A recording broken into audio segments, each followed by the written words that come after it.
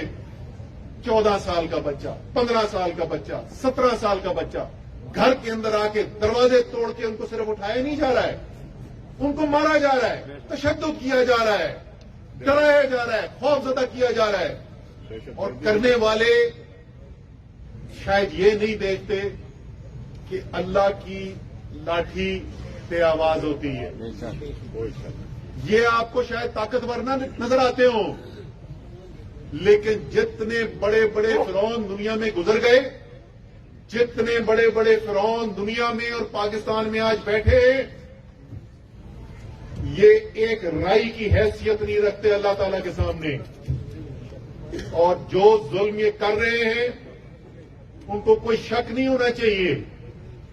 اللہ تعالیٰ نے کیا کہا ہے جی کہ اگر میری عبادت میں کوئی کمی رہ جائے اور آپ کو اللہ تعالیٰ کے پاس واپس بلا لیا جائے تو اللہ تعالیٰ جو ہے رحمان ہے، رحیم ہے، وہ معاف کر سکتا ہے، لیکن اگر کسی اور انسان کے ساتھ زیادتی کر کے آپ مرے ہو اور اس کا ازالہ نہ کرو تو اللہ تعالیٰ بھی معافی نہیں دیتا۔ لیکن شاید فرعونوں کے ساتھ یہ ہوتا ہے۔ اچھا، یہ بھی ایک مذاق ہے، میں سنتا ہوں، وہ جی پاکستان کی سیاست میں تو یہ ہوتا ہے، نہیں ہوتا پاکستان کی سیاست۔ ادھر شارع دستور کے اوپر وہ کانپے ٹانگنے والا جو ہے وہ لے کر آیا ہوا تھا اپنی لانگ مارچ، کیا کرنے آیا تھا؟ حکومت گرانے آیا تھا عمران خان کی۔ کوئی پرچہ کٹا، کسی نے لاٹھی چارج دیکھا، کوئی ٹیئر گیس چلی، کچھ نہیں ہوا۔ آؤ تقریریں کرو، جو مرضی کر کے چلے جاؤ۔ مولانا ادھر بیٹھے رہے ہزاروں لوگوں کے ساتھ اپنے، کیا کیا وزیر اعظم نے؟ وہ لاٹھی چارج کروایا، وہ کنٹینر لگوائے، تو پولیس سے مار پڑوائی، تو ربر کی بلٹ چلوائی۔ انہوں نے کہا سی ڈی اے چیئرمین سے جا کے پتا کرو کہ پانی شانی کی ضرورت ہے تو وہ ان کو دو جا کے۔ میں ان سے پوچھتا تھا آج میری تصحیح ہوگی، کیونکہ میں جو بات کرتا ہوں نا، وہ میں کوشش میری یہی ہوتی ہے کہ کوئی انسان غلط بیانی نہ کرے، جو بھی بات کر رہا ہو تو وہ سچ کے اوپر ہو۔ بلکہ مجھ سے ایک دفعہ ایک لڑکا پوچھ رہا تھا، اس نے کہا سر آپ یہ ٹی وی پروگرام بچاتے، سر اتنے مشکل مشکل سوال پوچھتے تو آپ فوری سب کا جواب دے دیتے، تو سر آپ بہت تیاری کر کے جاتے۔ میں نے کہا نہیں، میرے پاس اس کا فارمولا ہے، وہ میں تمہیں بتا سکتا ہوں، لیکن یہ تمہارے اور میرے درمیان ہے، ہر ایک کو نہیں بتانا۔ تو اب وہ میرے قریب آ گیا نا کہ بہت بڑا یہ راز بتانے والا ہے۔ میں نے کہا سچ بولنا شروع کر دو، سوچنا نہیں پڑتا۔ تو میں نے ایک پروگرام میں کہا تھا کہ یہ وہ اینکر نے کہا وہ جی سیاست، میں نے کہا بالکل نہیں ہوتا۔ 3 سال 8 مہینے مجھے بتاؤ کون پیپلز پارٹی والا کوئی ورکر ہے اسلام آباد کا، کون مسلم لیگ نون کا ورکر ہے جس کے خلاف ہم نے کوئی پرچے کٹوائے ہوں؟ مجھے تو ایک بھی نہیں پتا۔ میری تصحیح کی گئی ہے، مجھے بتایا گیا ہے کہ 4 یا 5 کے پرچے کٹے تھے، ایک اس میں سے جیل بھیجا گیا تھا، ایک۔ اچھا، ہمیں پتا بھی نہیں تھا اس کا، اگر پتا ہوتا تو اس کو ویسے ہی چھڑوا دیتے۔ یہ ہر ایک کے ساتھ نہیں ہوتا، یہ ہو کیوں رہا ہے؟ ذرا آخر میں یہ بات آپ ذرا سمجھیں کہ آپ جس جدوجہد کے اندر شامل ہیں، جس کے لیے آپ نے یہ قربانی دی، جس کے لیے پورے پاکستان کو آپ کو مشہور ہونا چاہیے، یہ جدوجہد ہے کیا؟ کوئی عمران خان نے فیکٹریاں لگانی ہے، کوئی آپ کو بڑے بڑے گھر کو مل جانے ہیں، کوئی اسد عمر اپنی چھوٹی گاڑی سے کسی بڑی گاڑی میں چلا جائے گا۔ اچھا یہاں پہ کوئی بیٹھے ہوئے پرانے دوست کوئی جماعت اسلامی والے ضرور بیٹھے ہوئے ہوں گے۔ سراج الحق صاحب، یہ آپ نے کیا کام کیا بھائی؟ آپ نے جا کے ٹی وی کے اوپر دعویٰ کر دیا کہ 170 ارب روپے کے ہیں پیسے، اور وہ میں آپ کو بتا دوں جو رقم آپ نے بتائی ہے کچھ نہیں ہے، وہ 170 ارب سے زیادہ تو ایک اسامی ہے پاکستان کی سیاست میں جن کا پیسہ باہر رکھا ہوا ہے۔ یہ پیسہ آپ کو کسی نے کم بتایا، نام اس کے اندر لیتے ہوئے جوش خطابت میں عمران خان، شاہ محمود قریشی، پرویز خٹک، اسد عمر۔ تو سر جھوٹ ہم بولتے نہیں ہیں اور دوسرے کا جھوٹ ہم برداشت کرتے ہی نہیں ہیں۔ تو آج بابر امان صاحب اور عثمان سوادی کدھر ہے؟ یہ بیٹھے ہوئے، ادھر بیٹھے ہوئے، ان کا میں شکریہ ادا کرنا چاہتا ہوں، انہوں نے لیگل نوٹس سرو کر دیا ہے ان کو۔ تو ہمارے تو نہ ملک کے باہر کئی پیسے، نہ ہم نے کوئی جائیدادیں بنانی ہے، نہ آپ یہ کام کرنے کے لیے نکلے، لیکن یہ بدقسمتی سے کہنا پڑتا ہے کہ یہ وہ ملک ہے جو پچھلے، میں اگر اپنی کالج کے زمانے سے دیکھوں تو میرا بڑا شوق تھا، میں world development report world bank کی آتی تھی، اس میں دیکھتے تھے سالانہ دنیا میں باقی کتنی ترقی ہوئی، پاکستان میں کتنی ہوئی۔ پچھلے 30 سال میں، 35 سال 40 سال میں ایک ہی چیز بدلتی ہے، کون سا ملک پاکستان سے آگے چلا گیا؟ یہ بدقسمتی ہے لیکن حقیقت ہے، دنیا کا ایک ایک کر کے ملک آگے چلا جاتا رہا ہے، اور وجہ اس کی یہ ہے کہ اس ملک کا جس کو حکمران ہونا چاہیے، جو اس ملک کے اصل حقیقی مالک ہیں یعنی پاکستان کے عوام، ان کو فیصلے نہیں کرنے دیا جاتے۔ جب یہ لوگ، جب پاکستان کے عوام اپنے فیصلے خود کریں گے، کوئی فیصلہ اپنی خرابی کے لیے نہیں کرتا، اپنی بہتری کے لیے کرتا ہے۔ مسئلہ یہ ہے کہ فیصلے چند لوگوں کے ہاتھ میں، وہ اپنی ذاتی تو فائدے کرتے ہیں، وہ اپنی خرابی کے لیے کوئی فیصلہ نہیں کرتے، ان کے سارے فیصلے اپنے لیے بہترین ہوتے ہیں، لیکن ملک کی تباہی ہوتی چلی جا رہی ہے۔ یہ بنیادی جدوجہد ہے جس کے لیے آج عمران خان نے پوری قوم کو کھڑا کر دیا ہے، اور سب کو اپنے حق کا بھی احساس ہے، اور سب اس منزل کے حصول کے لیے جدوجہد بھی کرنے کو تیار ہے۔ کوئی گھر میں بیٹھ کے، کوئی لوگوں کو رائے دے کے، کوئی جلسے کے اندر شرکت کر کے، اور کچھ آپ جیسے عظیم غازی جو آخری حد تک جا کے جیلوں کی صحبت بھی برداشت کرنے کو تیار ہے۔